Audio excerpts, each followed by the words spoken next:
ರಾಜ್ಯದಲ್ಲಿ ಬೆಳ್ಳಂಬೆಳಗ್ಗೆ ಲೋಕಾಯುಕ್ತ ರೇಡ್ ಆಗಿದೆ. ಬೆಂಗಳೂರು, ಮಂಡ್ಯ, ಚಿಕ್ಕಬಳ್ಳಾಪುರ ಸೇರಿದಂತೆ ಹಲವೆಡೆ ಲೋಕಾಯುಕ್ತ ಅಧಿಕಾರಿಗಳು ದಾಳಿಯನ್ನ ಮಾಡಿದ್ದಾರೆ. ಮೈಸೂರು, ಮಂಗಳೂರು ಸೇರಿದಂತೆ 25ಕ್ಕೂ ಅಧಿಕ ಕಡೆಗಳಲ್ಲಿ ದಾಳಿಯನ್ನ ಮಾಡಲಾಗಿದೆ.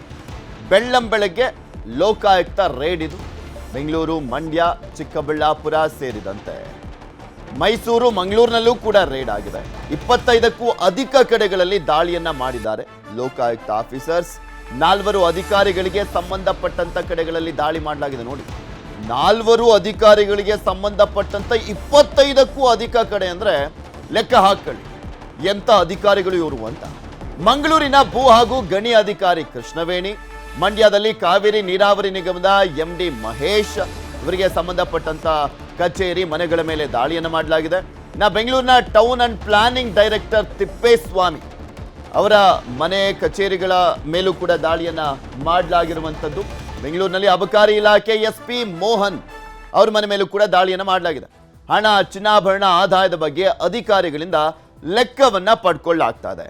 ದಾವಣಗೆರೆ ಜಿಲ್ಲೆಯ ಚನ್ನಗಿರಿ ತಾಲೂಕಿನ ನಲ್ಕುದುರೆ ಗ್ರಾಮದಲ್ಲಿ ಬೆಂಗಳೂರು ನಗರ ಯೋಜನಾ ಘಟಕದ ನಿರ್ದೇಶಕ ತಿಪ್ಪೇಸ್ವಾಮಿ ಅವರ ಪತ್ನಿಯ ಮನೆ ಮೇಲೂ ಕೂಡ ಲೋಕಾಯುಕ್ತ ಅಧಿಕಾರಿಗಳು ದಾಳಿಯನ್ನ ಮಾಡಿರುವಂಥದ್ದು. ದಾಳಿ ಏನೋ ನಿರಂತರವಾಗಿ ಆಗ್ತಾ ಇದಾವೆ. ಬಟ್ ಏನಾಯ್ತು, ಈ ಅಧಿಕಾರಿಗಳ ಮನೆ ಮೇಲೆಲ್ಲ ದಾಳಿ ಮಾಡಿದ್ಮೇಲೆ ಏನಾಯ್ತಪ್ಪ, ಏನ್ ಶಿಕ್ಷೆ ಆಯ್ತಪ್ಪ ಅಂತ ನೋಡಿದ್ರೆ ಏನೂ ಇಲ್ಲ.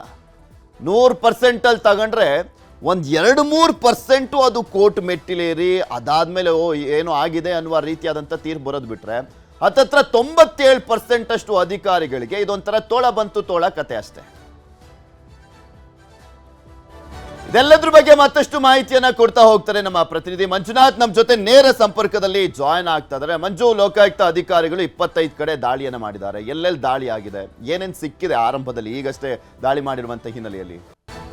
ಪೃಥ್ವಿ, ಕರ್ನಾಟಕ ರಾಜ್ಯದ ಸುಮಾರು 25 ಕಡೆಗಳಲ್ಲಿ ಬೆಳ್ಳಂಬೆಳಗ್ಗೆ ಲೋಕಾಯುಕ್ತ ಅಧಿಕಾರಿಗಳು ದಾಳಿ ಮಾಡಿರುವಂತದ್ದು. 4 ಅಧಿಕಾರಿಗಳಿಗೆ ಸಂಬಂಧಪಟ್ಟಂತ 25 ಕಡೆಗಳಲ್ಲಿ ದಾಳಿಯನ್ನು ಕೂಡ ಮಾಡಿರುವಂತದ್ದು. ನೀವು ದೃಶ್ಯದಲ್ಲೂ ಕೂಡ ನೋಡ್ತಾ ಇರಬಹುದು. ಇದು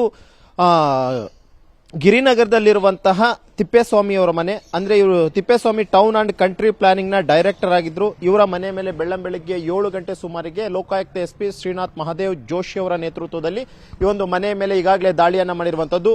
ಒಟ್ಟು ರಾಜ್ಯದಲ್ಲಿ 4 ಅಧಿಕಾರಿಗಳು ಅಂತ ನೋಡೋದಾದ್ರೆ, ಮೊದಲನೇದಾಗಿ ಚಿಕ್ಕಬಳ್ಳಾಪುರದಲ್ಲಿ ಕೃಷ್ಣವೇಣಿ ಅಂತ ಭೂ ಮತ್ತು ಗಣಿ ವಿಜ್ಞಾನ ಇಲಾಖೆಯ ಅಧಿಕಾರಿಯ ಮನೆ ಮೇಲೆ ಕೂಡ ದಾಳಿ ಮಾಡಿದರೆ, ಮಂಡ್ಯದಲ್ಲಿ ಮಹೇಶ್ ಅನ್ನುವಂತ ಅಧಿಕಾರಿ ಕಾವೇರಿ ನೀರಾವರಿ ನಿಗಮದ MD ಆಗಿದ್ದಾರೆ, ಅವರ ಮನೆ ಮೇಲೆ ಕೂಡ ಈಗಾಗಲೇ ದಾಳಿ ಮಾಡಿರುವಂತದ್ದು. ಇನ್ನು ಬೆಂಗಳೂರಿನ ಬಂತಂದ್ರೆ ತಿಪ್ಪೇಸ್ವಾಮಿ ಮತ್ತು ಮೋಹನ್ ಅಂತ, ಅಂದ್ರೆ ಎಕ್ಸೈಸ್ ಡಿಪಾರ್ಟ್ಮೆಂಟ್ ನ ಸೂಪರಿಂಟೆಂಡೆಂಟ್ ಆಗಿರುವಂತಹ ಮೋಹನ್ ನ ಮನೆಯ ಮೇಲೆ ಮತ್ತು ಅವರಿಗೆ ಸಂಬಂಧಪಟ್ಟಂತ ಒಂದಷ್ಟು ಪ್ರಾಪರ್ಟಿಗಳು ಬೇರೆ ಬೇರೆ ಎಲ್ಲೆಲ್ಲಿ ಮಾಡಿದ್ರು ಅವರೆಲ್ಲಾ ಕಡೆಗಳಲ್ಲೂ ಕೂಡ ದಾಳಿ ಮಾಡಿದ್ರೆ.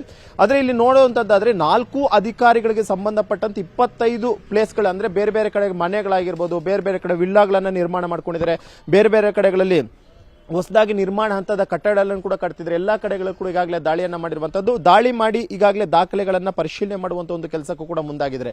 ಪ್ರೈಮರಿಯಾಗಿ ಲೋಕಾಯುಕ್ತ ಅಧಿಕಾರಿಗಳಿಗೆ ಬಂದಿರುವಂತಹ ದೂರುಗಳೇನು ಅಂತಂದ್ರೆ, ಇವರು ಆದಾಯಕ್ಕೂ ಮೀರಿ ಹೆಚ್ಚಿನ ಹಣವನ್ನ ಮಾಡ್ತಿರುವಂತಹದ್ರ ಬಗ್ಗೆ ಕೂಡ ಅಷ್ಟೇ ಒಂದಷ್ಟು ದೂರುಗಳು ಬಂದಿತ್ತು. ಮತ್ತೊಂದಷ್ಟು ಕಡೆಗಳಲ್ಲಿ ಭ್ರಷ್ಟಾಚಾರದ ಒಂದು ಆರೋಪಗಳು ಕೂಡ ಕೇಳಿ ಬಂದಿತ್ತು. ಈ ಎಲ್ಲಾ ಬೆನ್ನಲ್ಲೇ ದೂರನ್ನ ಸ್ವೀಕರಿಸಿದಂತಹ ಲೋಕಾಯುಕ್ತ ಅಧಿಕಾರಿಗಳು ಇವತ್ತು ತಂಡೋಪತಂಡಗಳಾಗಿ ಇವತ್ತು ಏಕಕಾಲದಲ್ಲಿ ದಾಳಿಯನ್ನು ಕೂಡ ಮಾಡಿದ್ದಾರೆ. ಸದ್ಯಕ್ಕೆ ನೀವು ನೋಡ್ತಾ ಇರಬಹುದು, ಇದು ಗಿರಿನಗರದಲ್ಲಿರುವಂತಹ ತಿಪ್ಪೇಸ್ವಾಮಿ ಎಂಬುವರಿಗೆ ಸೇರಿರುವಂತಹ ಮನೆ. ಇವರು ಟೌನ್ ಪ್ಲಾನಿಂಗ್ ನ ಡೈರೆಕ್ಟರ್ ಕೂಡ ಆಗಿದ್ದಾರೆ. ಇವರ ಮನೆ ಮೇಲೆ ಬೆಳ್ಳಂಬೆಳಗ್ಗೆ ಸುಮಾರು 6-7 ಜನ ಲೋಕಾಯುಕ್ತ ಅಧಿಕಾರಿಗಳು ದಾಳಿಯನ್ನು ಕೂಡ ಮಾಡಿರುವಂತದ್ದು. ಖುದ್ದು ಲೋಕಾಯುಕ್ತ SP ಶ್ರೀನಾಥ್ ಮಹಾದೇವ್ ಜೋಶಿ ಅವರೇ ಈ ತಿಪ್ಪೇಸ್ವಾಮಿ ನಿವಾಸಕ್ಕೂ ಕೂಡ ಈಗಾಗಲೇ ಆಗಮಿಸಿದ್ದಾರೆ. ಅವರು ಕೂಡ ಅಷ್ಟೇ ಒಳಗಡೆ ಕಂಪ್ಲೀಟ್ ಆಗಿ ಮನೆಯನ್ನ ಜಾಲಾಡುವಂತ ಕೆಲಸವನ್ನು ಕೂಡ ಮಾಡ್ತಿದ್ರು. ನೀವು ದೃಶ್ಯದಲ್ಲಿ ಕೂಡ ನೋಡ್ತಾ ಇರಬಹುದು, ಎಷ್ಟು ದೊಡ್ಡ ಐಷಾರಾಮಿ ಮನೆ ಅಂತಾನೆ ನೀವು ನೋಡ್ತಾ ಇರಬಹುದು. ಈ ಐಷಾರಾಮಿ ಮನೆಯನ್ನ ಕಂಪ್ಲೀಟ್ ಆಗಿ ಮೂಲೆಯನ್ನು ಕೂಡ ಈಗಾಗಲೇ ಅಧಿಕಾರಿಗಳು ಜಾಲಾಡ್ತಿದ್ದಾರೆ. ದಾಖಲೆಗಳ ಪರಿಶೀಲನೆಯನ್ನು ಕೂಡ ಮಾಡ್ತಿರುವಂತದ್ದು. ಎಲ್ಲೆಲ್ಲಿ ಇವರಿಗೆ ಆಸ್ತಿಗಳಿದೆ ಮತ್ತು ಏನೇನು ವ್ಯವಹಾರಗಳನ್ನ ಮಾಡ್ತಿದ್ದಾರೆ ಮತ್ತು ಇವರ ಬ್ಯಾಂಕ್ ನ ಡೀಟೇಲ್ಸ್ ಏನು ಅನ್ನುವಂಥದ್ರ ಬಗ್ಗೆ ಸಂಪೂರ್ಣವಾದಂತಹ ಮಾಹಿತಿಯನ್ನ ಕಲೆ ಹಾಕುವಂತ ಒಂದು ಕೆಲಸವನ್ನ ಲೋಕಾಯುಕ್ತ ಅಧಿಕಾರಿಗಳು ಮಾಡ್ತಾ ಇರುವಂತದ್ದು. ಕೇವಲ ತಿಪ್ಪೇಸ್ವಾಮಿ ಅಷ್ಟೇ ಅಲ್ಲದೆ 4 ಜನ ಅಧಿಕಾರಿಗಳಿಗೆ ಸಂಬಂಧಪಟ್ಟಂತೆ 25 ಪ್ಲೇಸಸ್ ಏನಿದೆ ಎಲ್ಲಾ ಕಡೆಗಳಲ್ಲಿ ಕೂಡ ಅಷ್ಟೇ ಈಗಾಗಲೇ ಅವರ ಸಂಪೂರ್ಣವಾದಂತಹ ವ್ಯವಹಾರದ ಬಗ್ಗೆ ಪೊಲೀಸರು ಈಗಾಗಲೇ ಮಾಹಿತಿಯನ್ನ ಕಲೆ ಹಾಕ್ತಿರುವಂತದ್ದು. ಯಾಕಂದ್ರೆ ಅವರು ಒಬ್ಬ ಸರ್ಕಾರಿ ಅಧಿಕಾರಿಗಳು ಹಾಕೊಂಡ್ಬಿಟ್ಟು ಬೇರೆ ಬೇರೆ ಕಡೆಗಳಲ್ಲಿ ಕೂಡ ಒಂದಷ್ಟು ಬಿಸ್ನೆಸ್ ಗಳನ್ನ ಮಾಡ್ತಿದ್ದಾರೆ, ಬೇರೆ ಬೇರೆ ಕಡೆಗಳಲ್ಲಿ ಪ್ರಾಪರ್ಟಿಗಳನ್ನ ಪರ್ಚೇಸ್ ಮಾಡಿದ್ದಾರೆ. ಯಾವ ಒಂದು ಮೂಲಗಳಿಂದ ಇಷ್ಟೊಂದು ಪ್ರಾಪರ್ಟಿಗಳನ್ನು ಪರ್ಚೇಸ್ ಮಾಡಿದ್ರು, ಈ ಒಂದು ಬಿಸ್ನೆಸ್ಗೆ ಹಣ ಎಲ್ಲಿಂದ ಬಂತು ಅನ್ನುವಂಥದ್ರ ಬಗ್ಗೆ ಸಂಪೂರ್ಣವಾದಂತಹ ಮಾಹಿತಿಯನ್ನು ಸದ್ಯಕ್ಕೆ ಲೋಕಾಯುಕ್ತ ಅಧಿಕಾರಿಗಳು ಕಲೆಕ್ಟ್ ಮಾಡ್ತಿರುವಂತದ್ದು. ಬಹುತೇಕ ಸಂಜೆ ವೇಳೆಗೆ ಗೊತ್ತಾಗುತ್ತೆ ಇವರ ಆದಾಯಕ್ಕೂ ಮೀರಿ ಎಷ್ಟು ಆಸ್ತಿಯನ್ನು ಗಳಿಕೆ ಮಾಡಿದ್ದಾರೆ ಅನ್ನೋದ್ರ ಬಗ್ಗೆ ಸಂಪೂರ್ಣವಾದಂತಹ ಚಿತ್ರಣ ಈ ಒಂದು ದಾಳಿ ಕಂಪ್ಲೀಟ್ ಆದಂತ ಬಳಿಕ ಗೊತ್ತಾಗುತ್ತೆ. ಪೃಥ್ವಿ, ಓಕೆ, ಧನ್ಯವಾದ ಮಂಜು ನಿಮ್ಮೆಲ್ಲ ಮಾಹಿತಿಗೆ.